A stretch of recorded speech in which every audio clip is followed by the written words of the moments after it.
Go ahead.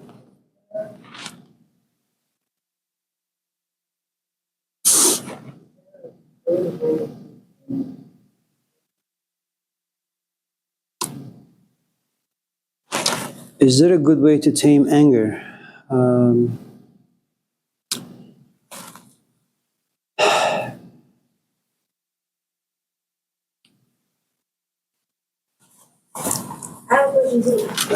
Can we maybe talk about? That's also a very good question. Yeah. Okay. Well, sometimes. Well, hold on. Too many things. Let's just do one at a time. So, can we do that first? Anger, and then taming anger or something?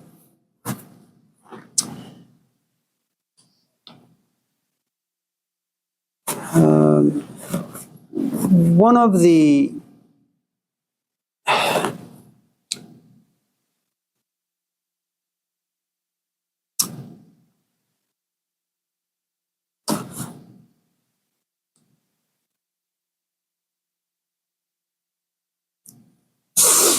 Why you always take her questions? Last time you took a question too.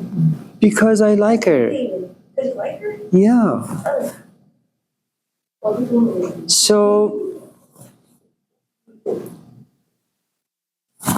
if you were to look at anger very much like alcohol, and let's say that you enjoy the taste of alcohol, and even though alcohol for many of us is an acquired taste, in other words, you have to keep drinking and overcoming your taste buds saying, yuck.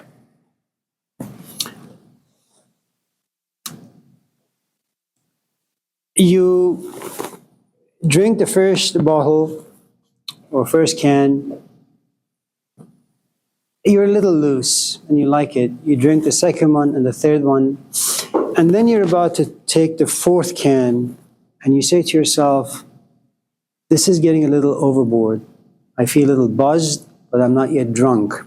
You still have the will or the power to stop yourself. Okay, you still have that power. But then the temptation, the memories from the back, from previous weeks or months or years that says, once I get drunk, it feels really, really good. I can dance naked in the rain. I can giggle with my friends, be free and all that. That's one of the things that Freud talked about, which is drugs, alcohol. What they do for us is they liberate us from the bondage of being in our bodies, from the bondage of being in a world that is cruel and vicious and imposing. And so all of a sudden, before you take the fourth drink, you have still this awareness about you, which is, should I stop, go home, or should I get drunk, possibly pass out, possibly puke, and hopefully have someone who cares for me enough to drive me home? So anger is very much like that in the sense that anger is an emotion very much like alcohol. It has an intoxicating effect, okay?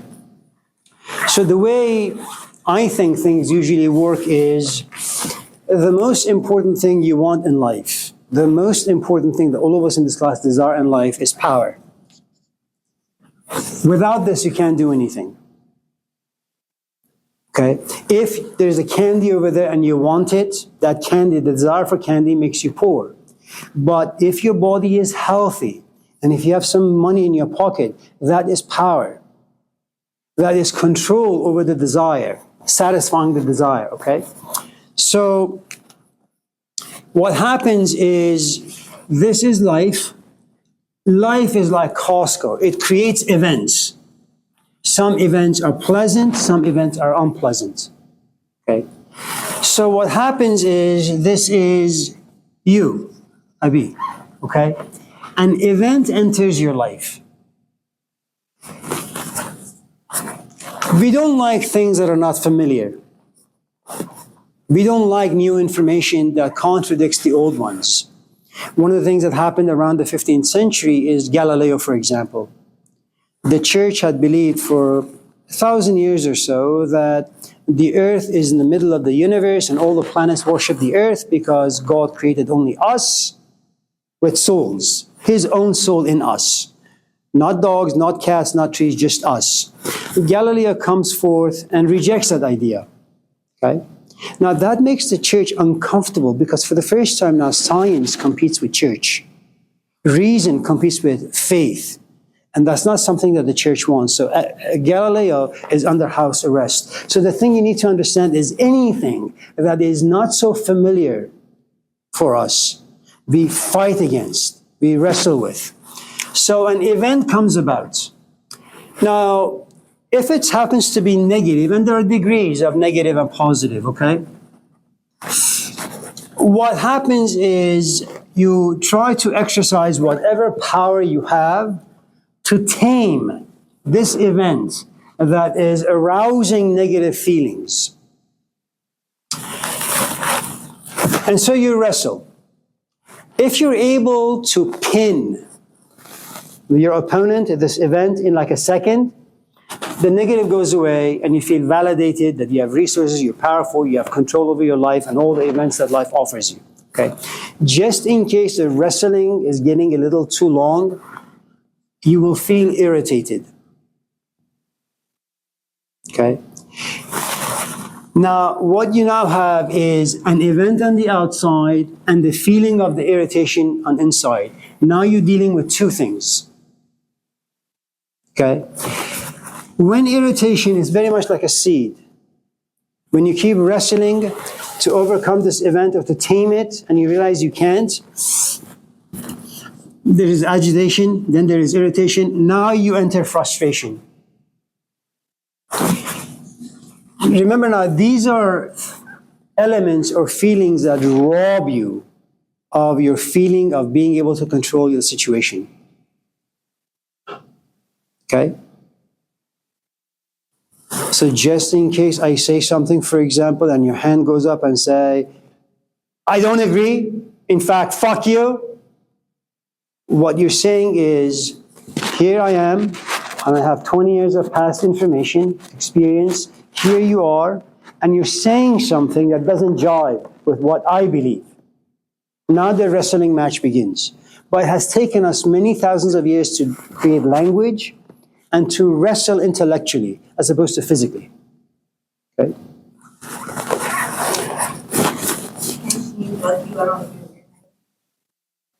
No, this is a classroom. Well, in a classroom, we try to do things in a more civilized way, but now we're not talking about outside. We'll talk about that in a minute, though. Now, by the time you get to frustration, there's a good amount of set of negative emotions inside you, okay? And you're trying to figure out what sort of power you need to bring, what sort of resources you need to bring in to have control over the environment. And that creates a good amount of confusion. Now, if, for example, you're having a disagreement with your companion and he has no clue about any of this stuff, okay, he's going to override all of this and just look at you as being angry. But anger is at a different stage. You've gone through all the stuff. Okay? So, all of a sudden, enough confusion is housed inside you where you become upset. And you're visibly upset. Now, the thing with being upset is that someone on the outside can visibly see the impact of agitation, irritation, frustration, and confusion on your physical body. They can feel it, hear it, smell it. Okay? If this is not subdued or overcome, it turns into anger. Now, anger, two things can happen. You're either aware of it or you're unaware of the anger. If you're unaware of it, imagine anger to be like alcohol. You consume it, now you lash out, which you're enraged now. And if you have not been tamed, as Irania had suggested, if you haven't been tamed well, what happens in rage turns into violence. Now, sometimes violence can have an internal manifestation, sometimes external, but we'll talk about that later. If there is a good amount of awareness inside you, okay, in other words, you're kind of feeling the situation that little by little you're becoming agitated, you're becoming irritated, you're becoming confused and all of that, and you want power. What you say, as some of us do, if we've been in relationship, you say, you know what, I'm just going to go for a walk, because you've used language to no avail, you've used screaming to no avail. It's just not working. So you say, I'm going to go for a walk. You don't want anger to overtake you, and you come back and you try this again.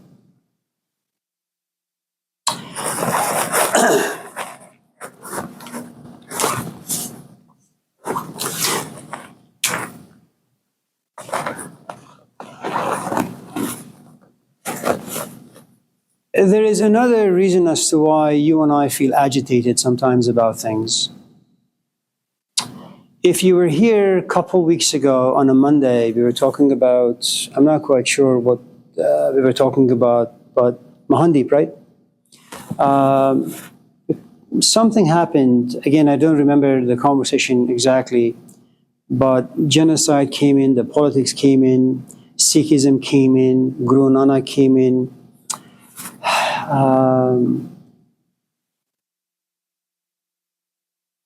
And then there were elements of discomfort that was taking place inside. Now, the only reason why agitation, ultimately anger, creeps in is you have to care for something. If you don't care for something, you're not going to be attached to it. If there are no attachments, there are no emotions connected to it. And you're attached to something because there's a history behind it.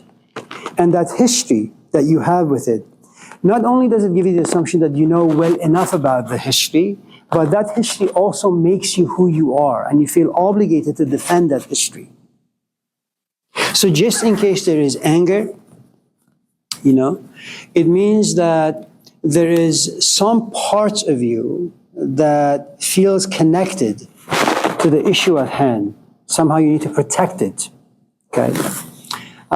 It's like when you brought the kids over and you came down a few times to make sure that they're not drowning in the pool, for example, right? Why do you do that? Well, they are your kids. They came out of you.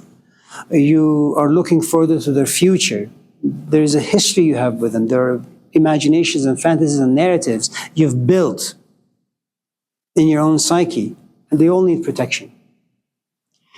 Now, if your question is, how do you overcome it?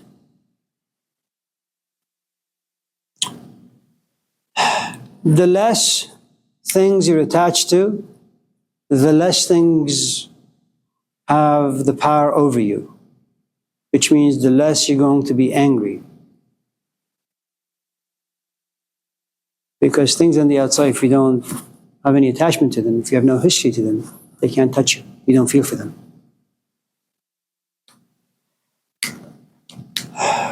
You could read a lot of books about Stoicism. You could read some works of Immanuel Kant, and you could appreciate the fact that the most important part of being a human being is being a rational human being. That you, in fact, have the power to detach yourself from your emotions, stand outside, look at the event, look at the emotions created by this event, and then make rational choices. What sort of emotions do you want to express?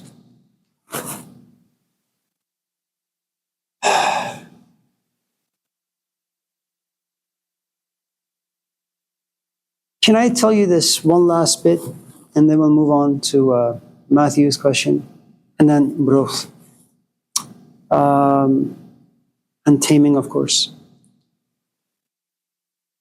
There is a book that was written by Hermann Hesse, translated from German to English. This kid, Siddhartha, comes to realize that he has a son, and he loves his son. And his son had bad-mouthed him, eventually ran away. And Siddhartha is just heartbroken. He gets on this boat. He's about to cross the river to go look for him. And the river begins to speak to him. And in the river, he sees the image of his own father. and how he felt when Siddhartha himself, when he was very young, told his dad, "Dad, I want to go to the forest and become a monk. I don't want to be around here anymore." And how disappointed and sad his father was. And what he came to realize that every parent goes through the same stuff. You're not unique as a parent. You're not unique as a student. You're not unique as a professor. All of us have these common denominators, these emotions, these expectations, these fantasies, and we're all bound to be disappointed by them. And as long as you know that disappointment is part of life, and eventually everybody needs to learn in their own unique way, you feel less attached. In other words, the more objective you are, the less things have power over you. And I don't really know how that works, especially on a physical level.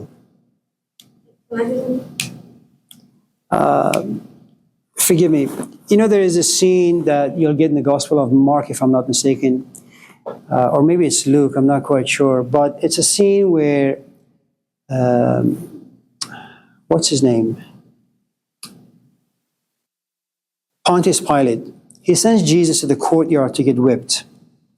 So all the soldiers in the courtyard begin to whip him, and he comes back all bloodied, and he has this thorn around his head.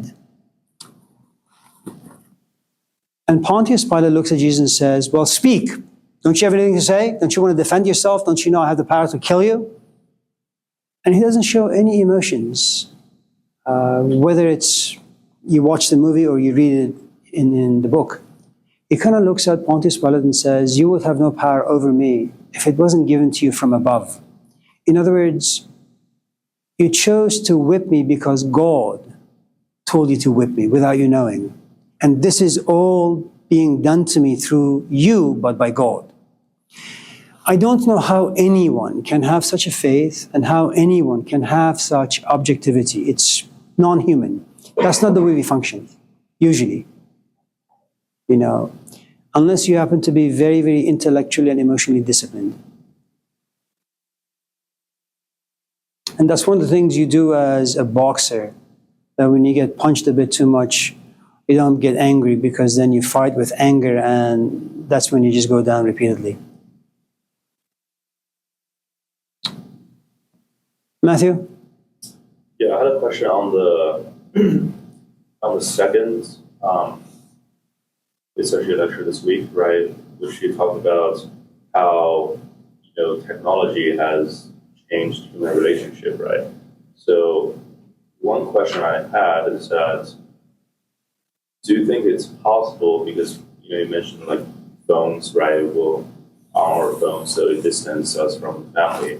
But do you think at one point maybe like technology like today, like Zoom or other forms of technology, actually put people closer? Or do you think there's always something special about human interaction? I think that's a question that Elon Musk would be able to answer really, really well, but my knowledge is going to be quite infantile and novice. All I can say to you is this, and I'm going to go back to Henry David Thoreau, one of the founders of the Transcendentalist movement around the 18th century or so, is that with every new thing, you lose 20 good things and you gain 2 good things.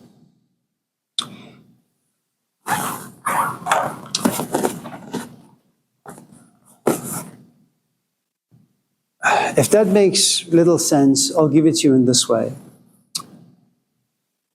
We had no running water back home, and we had no electricity. So every morning at 4 or 3, I had to wake up, gather some wood, make fire, boil water. My father would drink his tea, some bread, and go to work.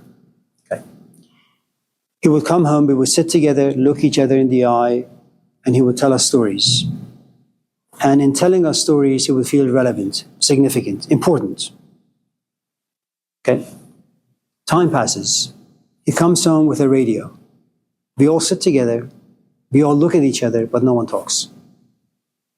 And whenever my father says, "Let me tell you a story," we say, "Dad, be quiet. You're listening to the story coming from the wooden box." Are we still in close physical vicinities? Absolutely. Are we talking? No. Are our stories matching the stories coming from the radio? No. We stand no chance. Okay? Does your life as a human being and your experiences diminish in value because no one wants to hear them? Definitely. Then it changes. He comes home with a television now. We're all sitting together, but no one looks at anyone. No one talks to anyone. And with images of Brad Pitt, Angelina Jolie, who wants to look at the husband and the wife? They're less attractive. Okay? And add to the fact that radio and television bring about fantasies that real life can't. So all of a sudden, your real life becomes a thing that creates more misery, more discontent, more unhappiness. Is it true that television is entertaining you in ways that your wife couldn't? Absolutely.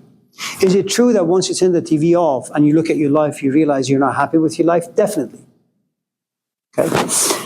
But if you still wanted to go see your grandparents, you have to get on a bike or a bus or a car and make sacrifices, money-wise, time-wise, travel-wise, and you sit there, okay?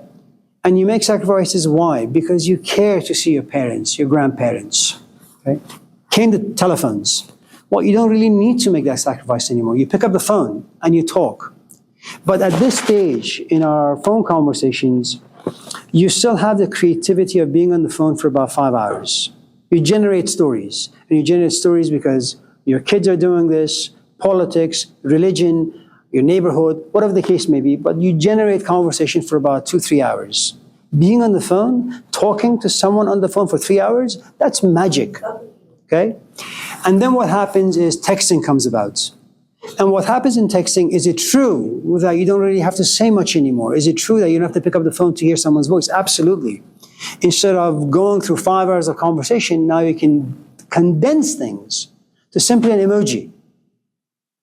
Someone says, "How are you doing? I was concerned for you." And you send them like a face that's laughing, or a face that's crying, or thumbs up. Is it true that you've saved yourself a lot of time? Yes. But having saved yourself a lot of time, now you have a good amount of dead time in front of you. How are you going to fill that space? Okay? It is true you no longer make sacrifices, but if you're not very creative, okay, if you're not very insightful, that time that has nothing in it can create loneliness, depression, sometimes chronic, that can lead into anger. Okay? So, is it true that technology has given us, a lot of advantages? Absolutely. Is it also true that it has added more to perhaps some of the things that create pain? I think so.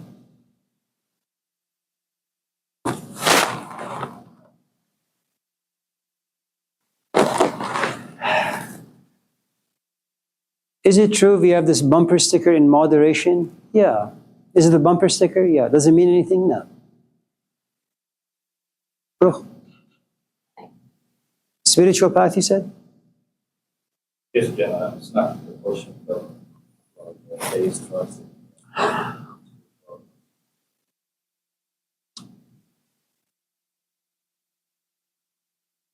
So,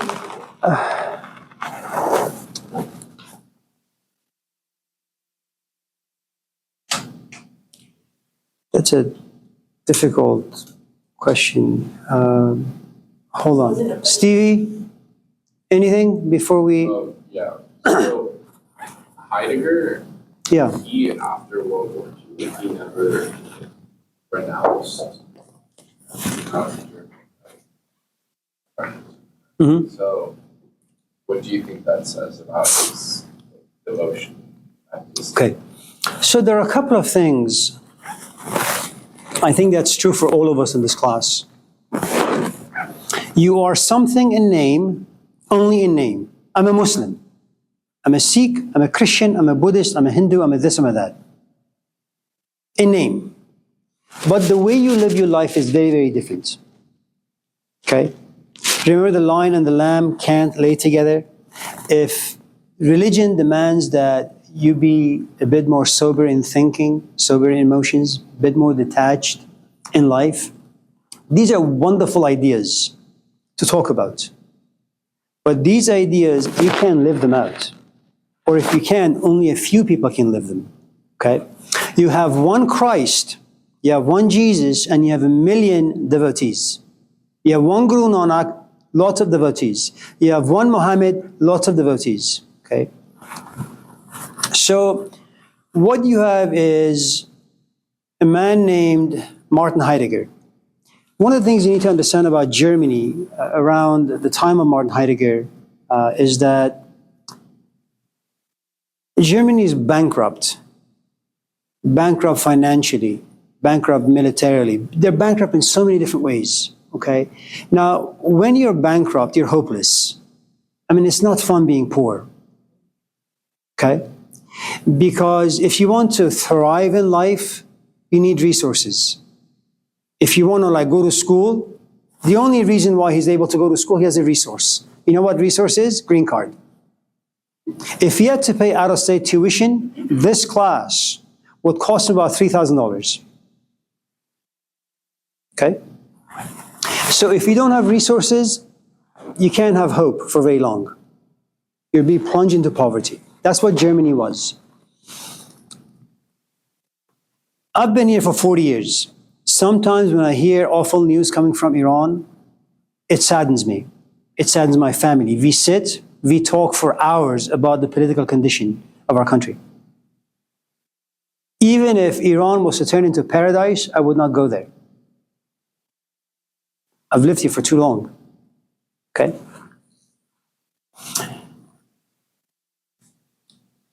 Heidegger belonged to the forest philosophers. And one of the things you need to understand about forest versus the civilized world or city world or city life is the following. In city life, this is what you do. You sit. It's vicious. It's a rat race. City has forces that impose itself upon you. You become a stranger to yourself, an idea that Karl Marx had argued. Forest, on the other hand, is very, very different. Go to Skyline and go for a nice long hike. Go to Yosemite. And the trees, the open space does something to you, to your psyche. You feel a little less oppressed, a bit more creative, you know. And even though you may not know much about Henry David Thoreau and Emerson, you may come to realize that you are, in fact, those moments where you're at Yosemite walking or hiking, you are, in fact, a transcendentalist, right? Now, Heidegger was offered a university position. Now, you and I would jump at a position. He gives you security, power, control over your future. You know what he does? He goes to a farmer and says, listen, I've been given this position. Do you think I should take it? The farmer doesn't say anything. His head is bowed. His shoulder just goes up like this. And Heidegger understands that once you enter into the city, you become corrupt, contaminated. Heidegger is also a thinker and a writer. What does it mean to be a thinker? I come to this campus at 4 a.m. What do, you think? I go for a jog? I talk to people? No. I sit in my office and write. Who's in my office? Nobody. Except me and my thoughts. Are my thoughts going to be tested? No. Is someone going to knock on my door and say, I'm going to challenge you on your writings and the ideas you're writing about? No. I would if you invited me. I'm not going to invite you. Now, Bruce Lee, I don't know if you've seen the movie Enter the Dragon. If you have, at the very beginning of the movie, what happens is this white man with a beard grabs this plywood, punches it, and shatters it into 1,000 pieces. Bruce Lee looks at him and says, boards don't hit back. In other words, if you want to sit in your room and write, fine. If you want to sit in your room and think thoughts, fine. You know, if you want to be around your own people, ideas that you're familiar with, if you want to remain unchallenged, fine. You can be the best Christian, a best Muslim, a best Sikh, it doesn't really matter, okay? What happens to Heidegger is that he's a man who lives alone with his thoughts and writings. And he goes around and gives talks. And he's unchallenged. But now comes the Nazi movement. Now comes World War II. Now comes Hitler and the gas chambers. What is he going to do? A sense of nationality. There was a guy, I really like him. I wrote my dissertation on him, Jiddu Krishnamurti. I met him, in fact. I don't know if you guys know. Do you guys know who Jiddu Krishnamurti is? No. Some Indian fellow.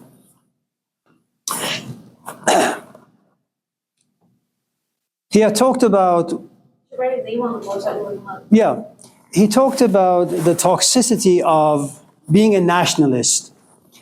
You know, why do you have to consider yourself to be an American or a Hindu or a this or a that? Just as Socrates would say, just be a citizen of the world.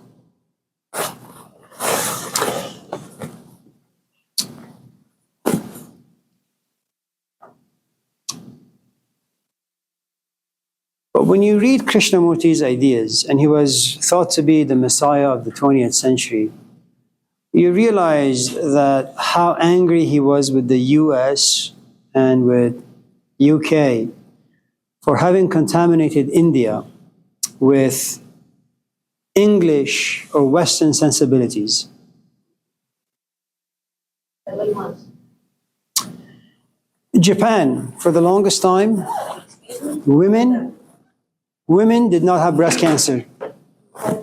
The moment their diet became more Western, all of a sudden it popped up. Okay.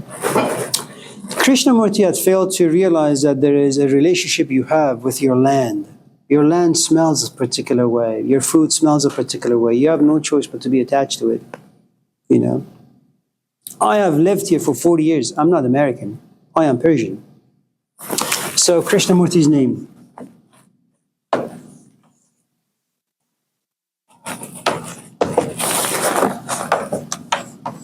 Jiddu Krishnamurti. So the artist and the art are two very, very different things. And they have to be. The art has to do with a part of you that's not touched by society, by humanness. Once the art goes away, you're just all meat and no spirit. Was Heidegger able to renounce his own philosophy? No. But you're not talking about a saint, you're talking about a philosopher, Martin Heidegger. Yeah.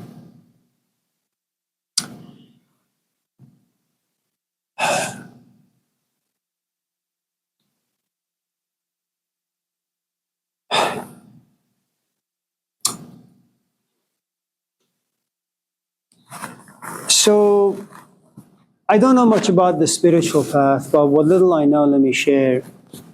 And like anything else, there are prerequisites. It's like a 2-year-old or a 1-year-old coming to me asking, I want to ride a bike. How do I do it? And I realize that this 1-year-old can't even walk just yet. So I say, first, learn how to take steps. Then, first, learn how to stand without falling. Then take some steps. And then try to run a little bit without falling.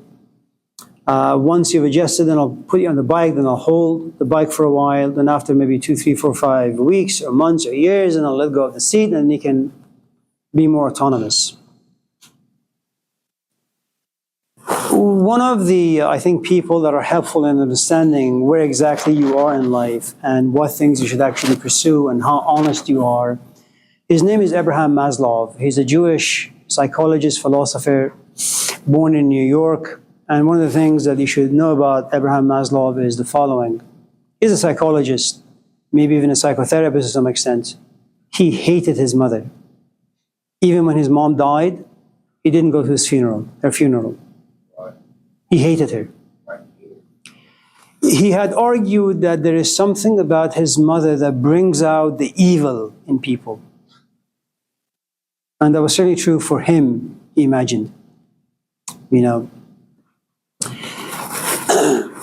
the 1950s and 60s was a very, very interesting time for Jewish intellectuals, especially in the East Coast. They wouldn't be given jobs because of their religious tradition. But all that aside, Abraham Maslow had argued the following. For those of you who want to some extent, move to a different stage of life, and by that I mean the following. If you have had, say, a dicey past, you've had a bad relationship with your parents, and that's a big crack in your interior, you can get 10 PhDs, it doesn't really matter. You remain profoundly uneducated. You simply went to school and you hid behind the knowledge so that this past of yours doesn't come out to destroy your psyche. Okay?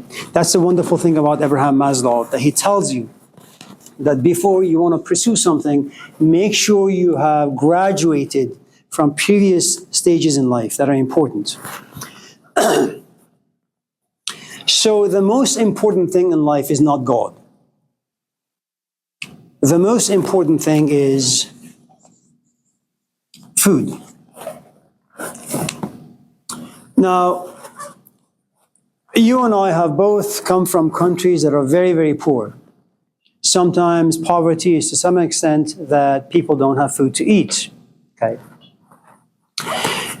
The only reason why you're here, the only reason why you're able to continue with your school, the only reason why there is hope, dreams, fantasies inside us is because you have food in your belly.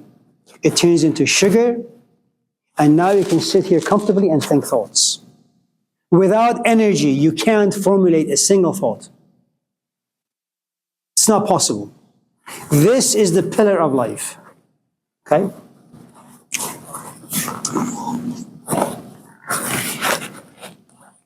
If you go back in time, Stone Age era, nobody sits and prays, nobody sits and meditates. From the time you wake up to the time you go to sleep, you hunt for animals to kill, to save, so you know that tomorrow when you wake up there is breakfast. For thousands, if not millions of years, most of our brain space was only occupied about food. Food, food, food, food. That's it.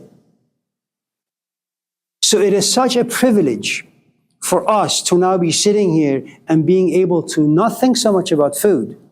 So remember, if you have 90%, it's like a floppy disk.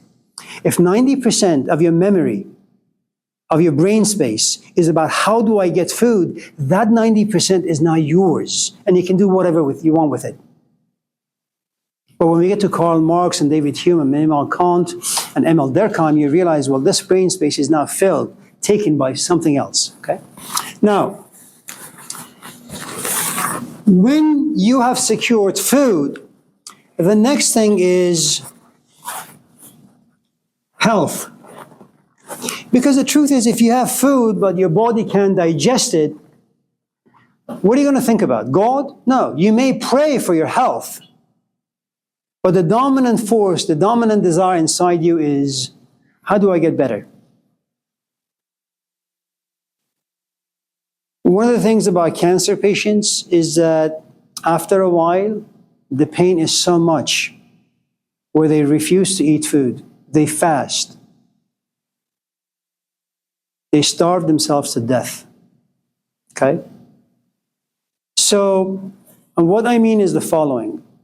Just in case you come to class and you say, I want to do philosophy, my question to you is, do you have a job where you can put food in your fridge?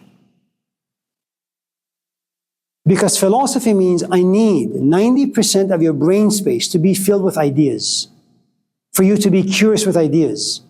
If you have to go to Home Depot and stay there for about 10 hours, it means that that company is taking most of your brain space. Philosophy is going to be gone from it.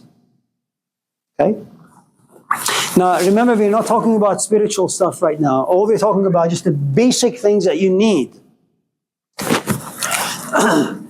Now that you have food and you have your health, where you can eat food and your body is healthy enough to process food, the next thing is, as you know, the weather is getting colder.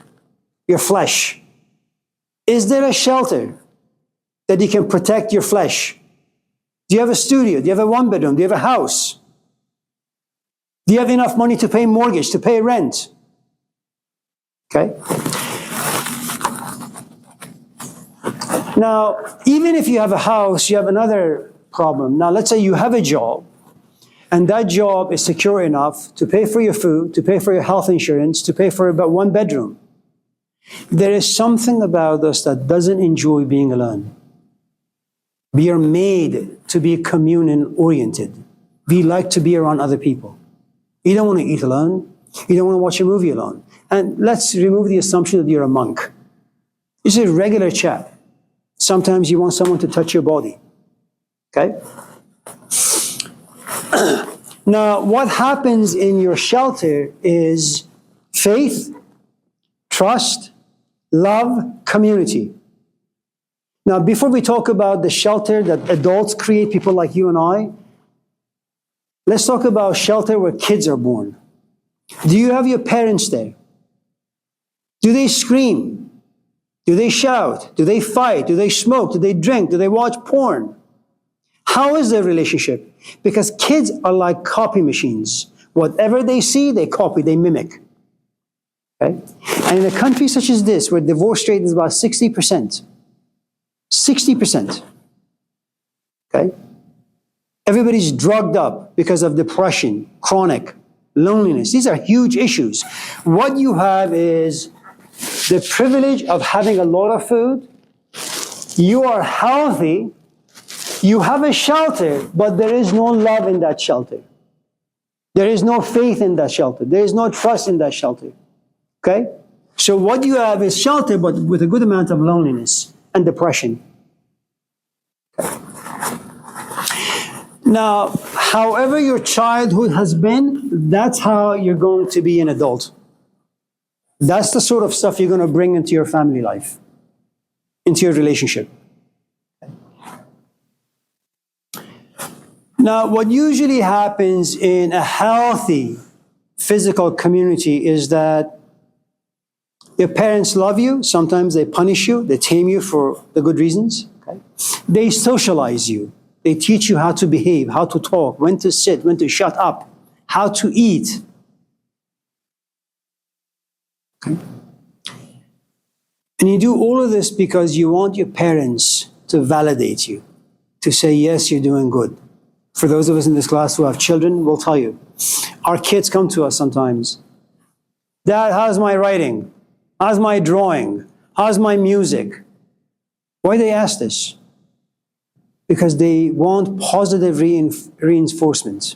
The dog. Huh? The dog. And a dog. Yeah. That's very true.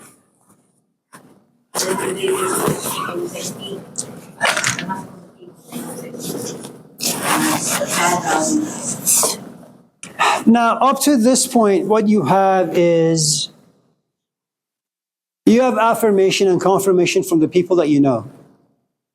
There comes a point, at least in this culture, you turn to be 18 or 19 or 20, you look at your dad, your mom, and you say, I want to go out there and live my own life. For the first time, you find yourself among strangers. Now, if you happen to have a broken past, like you have parental issues, there's a good chance that your community of people are going to be very, very small. 5 or 6 or 7, if you're lucky. Because you don't want to get close to people, because when you get close to people, you become emotionally attached to them, which means you'll give them power to potentially hurt you, betray you, give you a good amount of pain, depress you. Okay? So you remain a solitary human being. This is what Aristotle called you remaining a savage. Okay? Now, up to this point, your entire life has been focused on food, okay, on health, on shelter, on family, and on your job. These are all things that you can see, you can touch, you can taste, you can smell, and you can hear. They're accessible to your senses. Is it true that sometimes you want to go to church and feel something different than what all these can give you? Sure. That doesn't make you spiritual. You may be 5%, let's just say, spiritual, and 95% just filled with life. And just because you read the Bible once in a while, or the Quran, it doesn't mean anything. It just means you're 5% this and 94% this. there comes a point in your, I suppose, intellectual or spiritual maturity where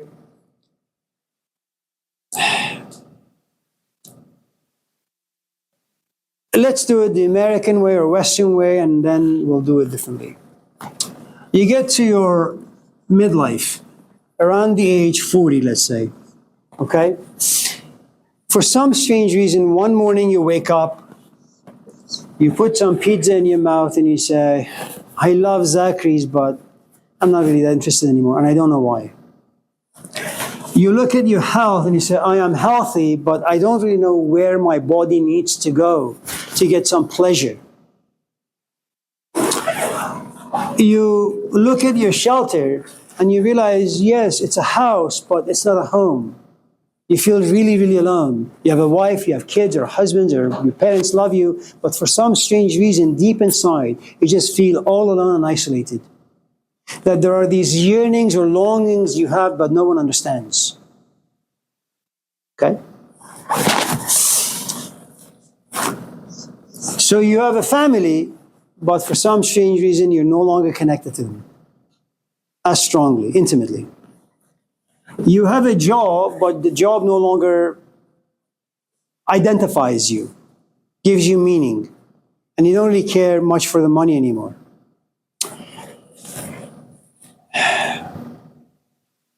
At this point, what you have is what is generally considered the call. You know how, for example, your mom calls you or your dad calls you, your friend calls you and has some questions for you? This is a call that comes from your interior. Where, I don't know. How, I don't know. Why, I don't know. But there are moments of tremendous and powerful discontent, unhappiness, insufficiency. Life is not giving me what I want. I'm not talking about going back into life and having a fling. Okay? This is connected to your soul, if there is such a thing, whereas all of this is connected to your body. Okay? Whenever you get this that is soul or spiritual driven, you're going to be asked questions for which there are no answers. And remember, we are creatures after control, we are creatures after pleasure, we don't like pain, we don't like to be curious about things that disturbs the flow of our life. When you get this, you're going to get a series of questions. What you want to do with these questions is you want to bring those questions into this world. All the books you've read, all the experiences you've had, your father, your mother, your kids, your this, your that, okay, the things that you're familiar with. Only to realize that when you ask the folks in this realm questions, no one can give you answers that can satisfy you. No one really understands you. That's the other thing you need to understand. The more you ask, the lonelier you will feel. It reminds me of the Matrix a little bit. Thanks. 5 seconds. Anyways, so in the Matrix, movie, you talked about it also. I find it. So the humans and the robots go to war, right? And then the robots are upset with the humans. They talk about it as the robots, the AI and the artificial intelligence. Because they say like human beings are selfish. And all they care about is being more powerful than others. Listen. Ironia? So then the robots say that if only humans would know how to work with each other, and worry about more important things rather than being more powerful than one another, their fate wouldn't have been that they would become batteries. Okay, hold on. No, it doesn't. They trust the humans because they're so selfish. That's why they keep them in this war. No, it doesn't work that way. That's what I understood from the movie. Okay. Well, we'll talk about The Matrix maybe next week, Monday, because it's a really, really good movie. Well, the robots. Once you get the call, Irania, once you get the call, like anything else in life, when there is an issue, you look for a solution. Okay?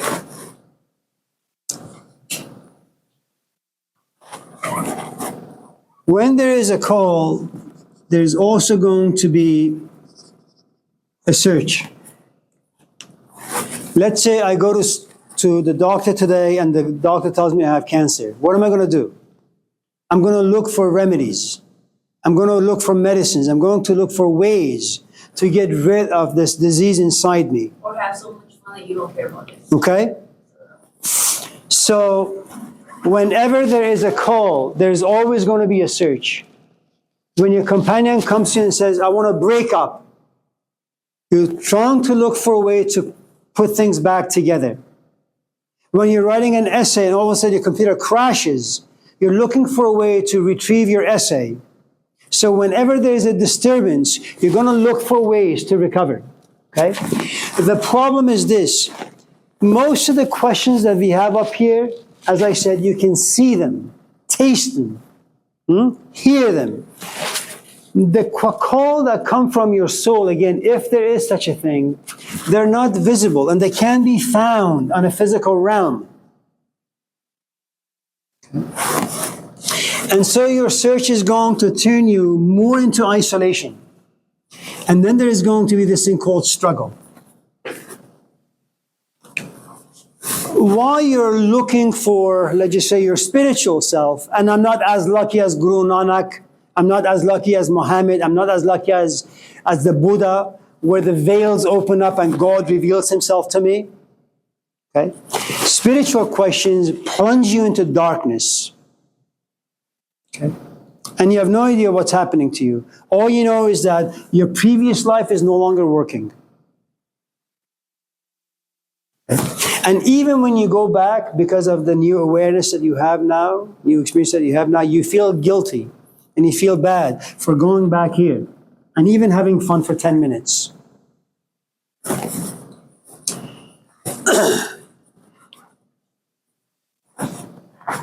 So remember, you need to have all of the stuff before you can go on your spiritual quest. And there's a good reason as to why. The spiritual quest gives you a lot of power. It also gives you a good amount of charisma, magnetism, kind of like Malcolm X. If you don't understand the power and pleasure given to you by food, the power, pleasure given to you by health, agility, being young, the power given to you by love, by job, money, power. If you're not yet saturated, there's a good chance that once you get to the position of power, you're going to exploit other people. I know I went through this stuff a little fast, even too fast for myself, but Amir? Sure? How about how we let go all beliefs without losing who we are, our spirit? Let go of the beliefs? Yeah, the old beliefs. We don't believe it when we realize that it's not true or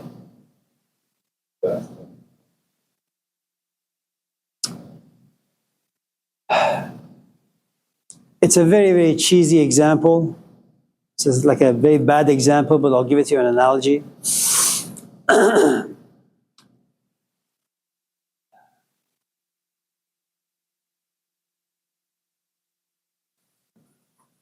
I think in modern times, what's happening these days, because life is a bit more complicated and people have a lot of negative stuff inside them, the bumper sticker path is just let go.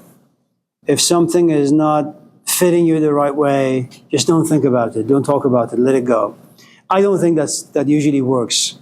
I think very much like a fruit, when it's still cooking, if it's raw still, it hangs onto the branch really, really tightly. When it's time for it to let go, it just falls on its own. It's kind of like sometimes students ask,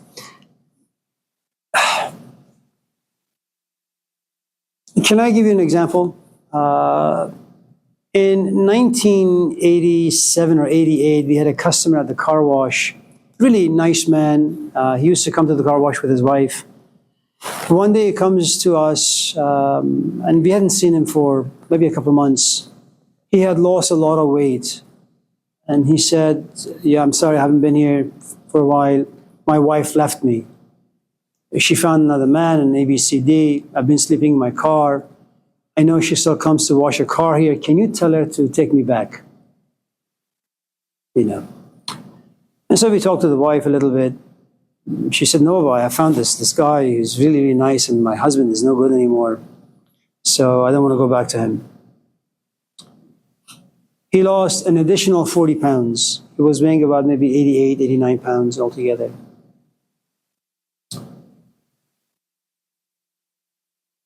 We didn't see him for the next 6 months. One day he comes to the self-serve part of the car wash and he's gained some weight. He looks really happy. What's going on? One morning I woke up and I didn't want to go back to my wife. I was perfectly fine being by myself. And then the moment I reached that, I went to get myself some coffee and accidentally I ran into this woman. They've been dating for the past 2 months. And the point I'm trying to make is there are moments you want to go to sleep at night. And the more you try, the less you're able to succeed. Okay? At a certain point, your body and your mind are just so exhausted that if initially you thought you're just not going to have a good night's sleep tonight, you wake up at 7 in the morning and say, man, I was able to fall asleep for at least 4 good hours. So when things are ready to fall from you, they'll just fall.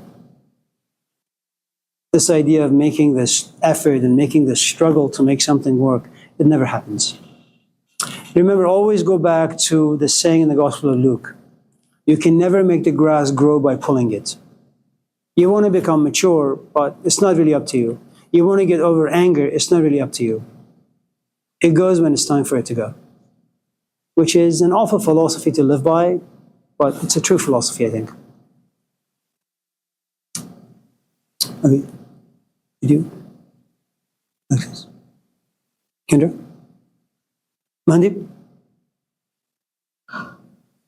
I said this morning. Is the question? Okay. If it's not a question, I don't want to hear it. This morning. Stevie? I don't know why. It was a question. Matthew? It's a question? Yes. Go ahead. This morning, I don't know why some mornings I wake up and I feel like I have a heart attack. Yes. And then I wake up. You should go check it out. Anyone else?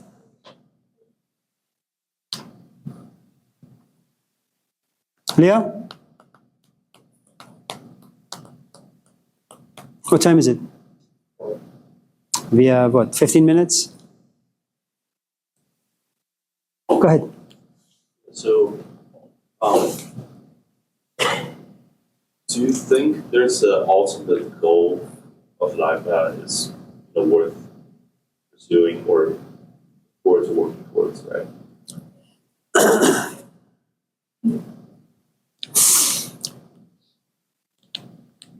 So you're sitting watching TV, and your mom says, Matthew, what are you doing? Watching TV. Okay. 10 minutes later, Matthew, what are you doing? Watching TV. The laundry's on the bed. Go fold it. She still hears the TV. Matthew, what are you doing now? Still watching TV.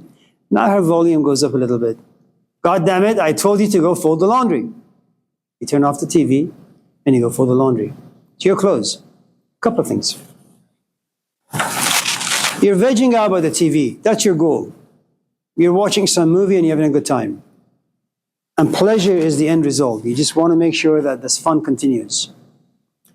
You have someone on the TV all of a sudden interrupting the world in which you live that's giving you a lot of pleasure. She's older than you. She's bigger than you. And she has the power to remove privilege from you. And now she's giving you a different task. Getting up and folding laundry. Folding laundry, watching TV. Which gives you more pleasure? Watching TV. Then she screams. Now you know you're in trouble. Fear. This pleasure slowly diminishes, and now you get up and you walk to the room. And you realize all of a sudden that your life is now designed, programmed, mapped, guided by your mother. She has to cook, she has to clean, she has to prepare food or dinner. She just wants one less thing to do, which is folding your laundry. She gives you a goal. You may not like it, but it's a goal nevertheless. If you look at the big picture, she's happier. In the long run, you'll be happier and your father will be happier. Okay? And the point I'm trying to make is the following. We are pleasure-driven animals. If anybody asks you what does it mean to be a human being, some ridiculous animal that wants to go around and have fun. Anything that demands obligation, responsibility, it's too much work, too much effort. If I can do AI to write my essays, I'll resort to using AI. Okay? Some goals can be created by religion, not of your own creation. Okay? Some goals can be created by society at large, the world of advertisement. Some goals can be created inside you by trusted sources. Many are going to be given to you by untrustworthy sources. By the time you figure this out, a good amount of your life has passed. Does life have an ultimate goal? Aristotle, about 3,000 years ago, Alexis knows this much better than I because she writes about this man. What is the robot? Aristotle had argued that the end goal of any path you pursue is pleasure. And what happens when you have pleasure? You are happy. That's the end result. At the very end of your life, you want to be happy. Now, that doesn't mean that happiness doesn't have elements of sadness or social and political activism in it. Nelson Mandela, okay, his life is not very happy in an ordinary sense, but it was profoundly meaningful. Some people can be happy, but be idiots. Some people can be miserable, but be very, very profound. Malcolm X is not looked upon as a man who is extremely happy, but he had a very purposive and meaningful life. So I suppose the answer to your question is, who has created the goal for you? That's all.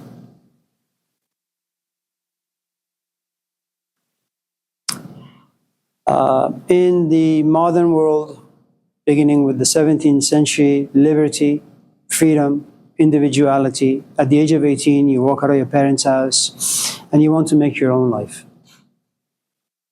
And when you say you want to make your own life, what you're basically saying is you want to turn your back to perhaps 2,000 years of culture, tradition, stories that have been created by people who have walked life before you. You want to dismiss all of this and you want to go out there and figure things out on your own. You can, but most of it will be a waste. Or you can go back to your culture, find a hero in that particular culture, and just follow the teachings. That's another goal.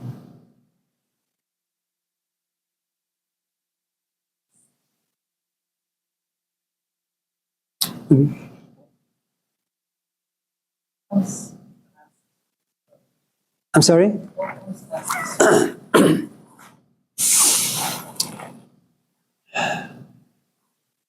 I suppose if I was to be diagnosed with cancer stage 4, I will do whatever I can to find a way to survive this disease, to get rid of it, and to live another 40, 50 years.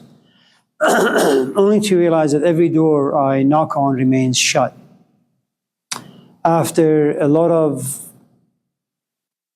asking questions from the doctors, going through chemo, radiation, taking pills, so on and so forth, going to India for some voodoo magic trick, I come back to Oakland, realize that I've made a lot of efforts, I've struggled to overcome this disease, no success. I sit, I get depressed, I realize the end is near, and all of a sudden I wake up one morning and I am okay with dying, and I'm okay with leaving my kids behind, and I'm okay with perhaps my wife having find another companion to live with. And I'm okay with just ending my life the way it's going to end. That's the breakthrough. You come to accept, you make friends with the enemy or with the thing that's going to take your life away from you. And that is the breakthrough. where you find peace. That's your Sabbath. That's, I suppose, your paradise in some strange way. And if life affords you more breaths, what you do is you sign up for some classes, you're still healthy enough to walk around, and you realize, like an 18-year-old having a difficult time with a class or with some issue in life, and you go to them and say, you're 18. I'm 60, I got cancer. I'm 20, I got cancer. I'm going to die in the next few months. Listen, your issues are not that big. They may be big to you, but they're not really as big as you think them to be. Let me tell you a story. And all of a sudden, what happens after the breakthrough is that you have so much insight about how much you try to exercise power over your life, only to realize life is like Mike Tyson. You stand no chance. Do the best you can with Mike Tyson, or do the best you can with life, but life is going to throw you events where it'll pin you, it'll devastate you, demolish you. You will try to control, you will try to struggle to find resources to demolish life, only to realize that life is bigger than you. There comes a point where you make peace with life. And you say, thy will be done. I will do my best, but if I realize I have to get 2 jobs to pay rent, take care of my kids, if I get a D in class, I get a D in class, that's fine. I'm not going to continue to believe that I'm going to be an overachiever, I'm going to get an A. You will understand your capacities. And then that gives you a great amount of insight. So just in case you run into someone who has some issues they're dealing with, you can knock some practical sense into the thick skull. If I was to give an example, about 10, 15, 20 years ago, someone comes to me and says, I want to divorce my family and just major in philosophy. So what are you, nuts? In 20 years' time or 10 years' time, you'll be like 55, 60. At the age of 60, you need a companion. You need your kids around you. You need to be liked. How you're going to be at the age of 60 is very different than how you're at the age of 40 or 30 or 20. You're only looking at your immediate surrounding, and I'm looking at what's going to happen to you at the age of 60. Keep both. Stay married, do the best you can. At the same time, do philosophy. And that person did what I had suggested. Now they no longer do philosophy. They just go on vacation with their husband. It's great. Yes. Brooke, anything? Alexis? Question? So let's say you're the best doctor in the world, right? Yes. You're the best doctor in the world, you can save anybody. You have a patient that comes in your door, and you've heard good things about this patient. They do great work. You have 6 other patients that are dying.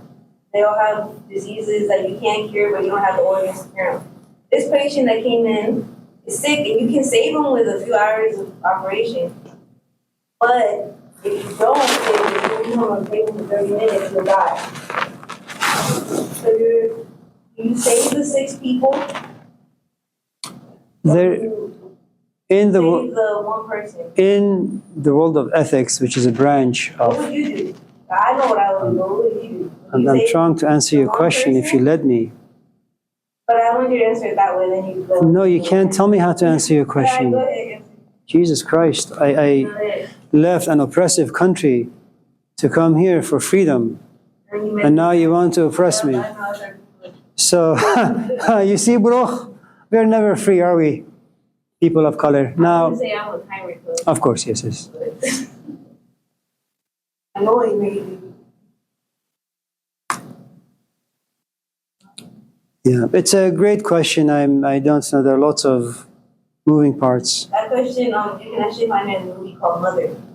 You want to watch it? Any other questions before we go home? No, answer this question. It's not answerable. In the world of ethics, there is a problem called the trolley problem. It's about a train with no brakes. If it goes on track A, you run over one person. If it goes on track B, you run over 20 people. Now the question is, are you going to go on track A killing only 1 or track B killing 20? good. So if it's your mom on track A, you run over the 20. Unless you hate your mom, then you will run over. So it's the sort of cubic. If on track A, with the king Avi, in anything? the world, you save the king and you let the other king. Go ahead, Avi. It depends who's on track A. Avi, It depends if that person can save the world. Or Avi. what? Or they're lazy and they just watch TV all day and they're smart watching TV.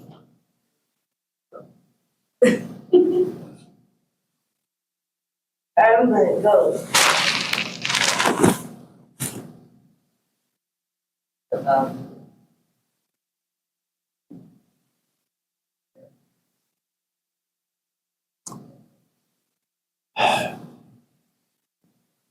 What is the value of waiting to hear an answer?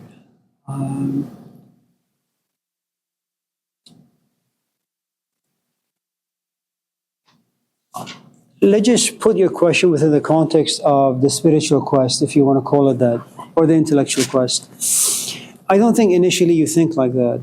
I think what happens is, as it happened for me, maybe for you, that you take a class and you find the class somewhat curious, it's interesting. And as you stay in the class and as you become more and more contaminated with the ideas of the class, you realize you take home more of the class with you. And the conversation you have with your husband, with your wife, with your friends, has to do more with the contents of the class. And there comes a point where you say, you know, I spend about 10, 15 hours of my waking days just thinking and talking about and feeling about the class. Okay? So you're having a lot of fun.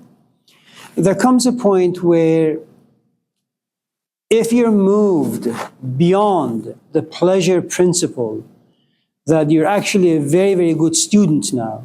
You know, it's like a woman gets tired of just being labeled as a girlfriend-boyfriend situation. You want more depth. You say, I want to get married now.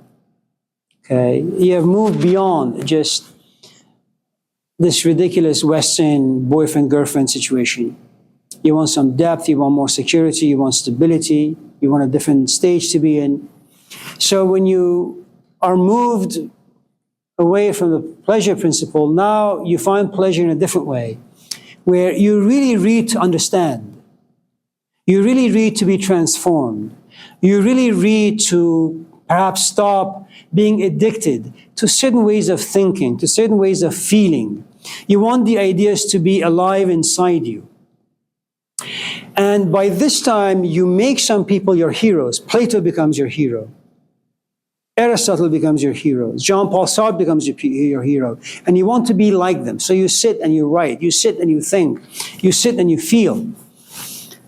And you begin to write only to realize you can't write well. You begin to think. You can't really, your thinking is all messed up. You begin to write your emotions, your thoughts down, only to realize there's so many logical fallacies. You can't write well. And everything about you is just a complete mess. Well, before you can actually sit patiently, you're going to go through a good amount of agitation and frustration. Your confidence is going to go away. You're going to hate yourself because your husband can't understand you, your wife can't understand you. You're going to feel very alone and isolated. And sometimes when you do talk to your companions or your friends about the things that live inside you, you feel misunderstood, and that even pains you more. If by then you don't give up, you know, you don't get chronically depressed, you don't, like many other people in classes, you don't like go towards booze or smoking weed, go to these ridiculous like cults or these feel-good ideas.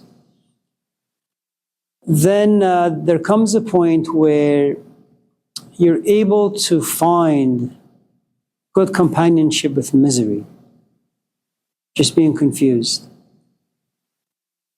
knowing full well that no one can understand you, and you're okay with that. I mean, read the Gospel of Mark. No one's going to understand you. I mean, that's one of the 8 things about wisdom in the Gospel of Mark. You know, that it's just bound to be misunderstood. And you don't have to be Jesus Christ. If you have a kid brother, if you have a friend who's like 10 or 20, and you try to knock sense into his head that listen, stay in school, but their priorities are something different, your wisdom is not going to sink in.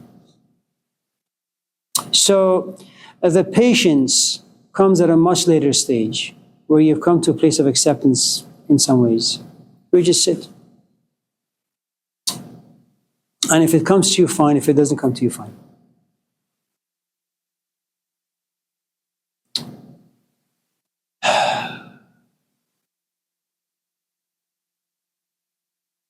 There is this story, and we'll go after this, that comes from, I think, the Buddhist tradition. It's about a man who was scared of his own shadow. So he started running really, really fast. And the faster he ran, the faster his shadow followed him. And then he died out of exhaustion. Then he dies and sees God and says to God, you know, I tried. And God said, you know, I gave you all these trees. All you had to do is just rest under the shade. And if you have found its shade, your shadow would have gone. There would be no shadow to pursue you. You have found rest. As long as there are shadows following you, as long as there are things you want to feel, there are things you're questing after, you're always going to feel agitation. There comes a point where there is nothing really to seek anymore. The journey has ended. Ended in the sense that from that point on, it's no longer up to you. You have bought me flowers, you've given me candies, you've knocked on my door 1,000 times, you've texted me, you've called me. You've done everything you could as a human being. Now you wait. Am I going to call you back? Am I going to text you back? Am I going to drive to your house and knock on your door? Am I going to get you some flowers? Am I going to take you out for dinner? From that point on, it's no longer up to you. It's up to me. So there is a point where it's your effort, and you do it because you want to. There is something about it that says, go buy this, go do that. There comes a point where you say, I am so tired of doing everything and not getting anything back. You have to overcome the anger, the frustration, the feeling of betrayal, the loneliness. And then you sit home knowing that I just don't like you as much. Now, at least that's what you think and feel. Then maybe 2 months, maybe 3 months, maybe 5 years, I'll knock on your door. And maybe by then you'll be married. That's how things are.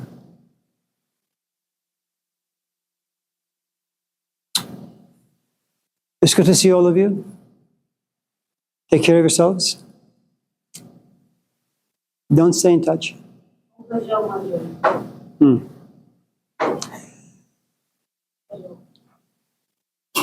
Have a good day. Happy to do.